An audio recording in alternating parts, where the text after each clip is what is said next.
नमस्कार दोस्तों, बहुत बहुत स्वागत है आपके अपने YouTube चैनल तंत्र गुरुजी में। आज हम आप लोगों के साथ चर्चा करेंगे केतु के रत्न लहसुनिया के बारे में। लहसुनिया कितनी जात में आती है और लहसुनिया की पहचान कैसे की जाएगी, इसे धारण करने का क्या विधान है, विस्तार में चर्चा करेंगे। विषय बड़ा रोचक है, इस वीडियो पर अंत तक बने रहना। चैनल पर पहली बार आए हो तो चैनल को सब्सक्राइब जरूर कर लेना। यह ज्योतिष से संबंधित किसी भी प्रकार की जानकारी, कुंडली विश्लेषण करवाना हो, कुंडली मिलान करवाना हो, किसी शुभ मुहूर्त की जानकारी चाहते हैं या रत्न रुद्राक्ष खरीदना चाहते हैं तो हमारे इस नंबर पर संपर्क कर सकते हैं। रत्न शास्त्र के अनुसार जो लोग लहसुनिया पहनते हैं उन्हें कभी किसी की बुरी नजर नहीं लगती। अगर जीवन में आर्थिक तंगी है तो लहसुनिया रत्न धारण करने से दरिद्रता से मुक्ति मिलती है। रत्न और ज्योतिष का परस्पर घनिष्ठ संबंध है। ज्योतिष शास्त्र की दृष्टि से प्रत्येक ग्रह का एक प्रतिनिधि रत्न निर्धारित किया गया है जो मनुष्य के जीवन में उस ग्रह विशेष के दुष्प्रभाव को नष्ट करता है। रत्नों का मनुष्य के जीवन पर निश्चित रूप से प्रभाव पड़ता है। रत्नों में अलौकिक शक्तियां होती हैं। यदि रत्न सही समय में और ग्रहों की सही स्थिति को देखकर धारण किया जाए तो उसका सकारात्मक प्रभाव जरूर मिलता है।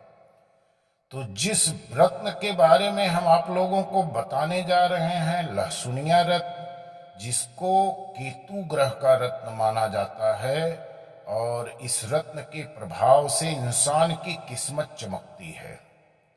वहीं अगर कोई व्यक्ति व्यापार में सफलता नहीं पा रहा है, तरक्की रुकी हुई है, तो इस रत्न को धारण करना बेहद लाभकारी हो सकता है।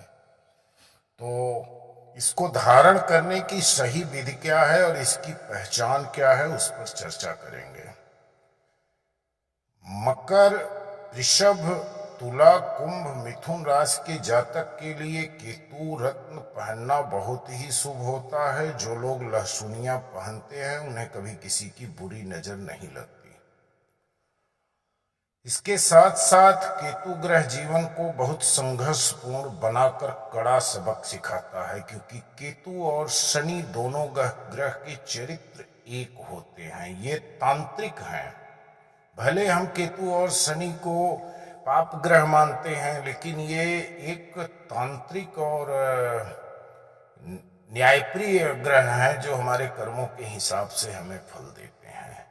लहसुनिया केतु का ही रत्न है जो इस चुनौती भरी स्थिति में व्यक्ति सुख सुविधाओं का आनंद प्राप्त करना चाहता है, वो कुंडली का विश्लेषण करवाकर लहसुनिया जरूर धारण कर ले। आध्यात्म के मार्ग पर जाने वाले लोगों के लिए भी लहसुनिया बहुत ही लाभकारी होता है। इसके धारण करने से सांसारिक मोह छूटता है और व्यक्ति आध्यात्म के धर्म की राह पर चल पड़ता है। लहसुनिया के प्रभाव से शारीरिक कष्ट भी दूर होते हैं और साद, लकवा, कैंसर जैसी बीमारियों के लिए भी यह रत्न काफी लाभदायक माना जाता है। मन को शांति प्रदान करता है और इसके प्रभाव से स्मरण शक्ति तेज होती है, व्यक्ति का तनाव दूर होता है। लहसुनिया रत्न का प्रभाव आकार और वजन के हिसाब से पड़ता है। इस रत्न को हमेशा के लिए धारण नहीं किया जा सकता है। लहसुनिया रत्न कुंडली में केतु के अशुभ स्थान में या अशुभ परिणाम देने के समय ही धारण किया जाता है, और इसे 60 किलो यदि वजन है तो उसे 6.25 रत्ती या 7 रत्ती का लहसुनिया धारण करना चाहिए।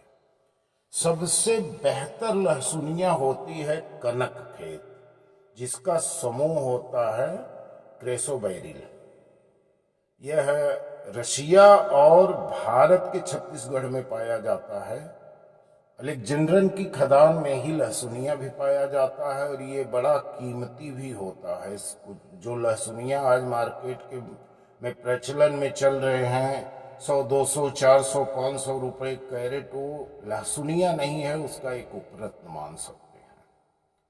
असली लहसुनिया जो क्रेसोबैरिल समूह का है वो काफ़ी महंगा होता है और उसकी शुरुआत 6,000-7,000 रुपये कैरेट से शुरू होता है और 50,000 रुपये कैरेट तक भी हो सकता है। और इसे जितना आप घसेंगे कपड़े से उतनी चमक आनी चाहिए। और सबसे ज़्यादा कीमत इसके धारियों की होती है। धारी जितनी इसके बीच की क्लियर और सीधी रहेगी या 2 धारी 3 धारी रहेगी तो उसी हिसाब से इसकी कीमत बढ़ती जाती है। और इसका साइज देखने में बड़ा छोटा होता है लेकिन वजन बहुत ज़्यादा होता है लहसुनिया का।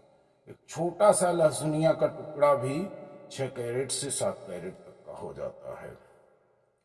और ये एक ढंग से देखा जाए तो अगर केतु की महादशा चल रही है या केतु की अंतरदशा चल रही है तो उसमें जरूर धारण करिए, क्योंकि केतु की महादशा में आपको यूरिन से संबंधित परेशानी या हाथ पैर में दर्द जैसी समस्या जरूर हो जाती है। तो लहसुनिया रत्न धारण जरूर करिए। इसके अलावा भी आप केतु के प्रभाव से बचने के लिए इस रत्न को हमेशा पावरफुल प्रभावी बनाने के लिए कम से कम 1 माला केतु के बीज मंत्र का जाप ओम कें केतुवे नमः का जरूर करें नियमित रूप से। और भगवान गणेश की पूजा जितना आप करेंगे उतना ही केतु को कंट्रोल में भगवान गणेश रखते हैं, केतु प्रसन्न रहते हैं।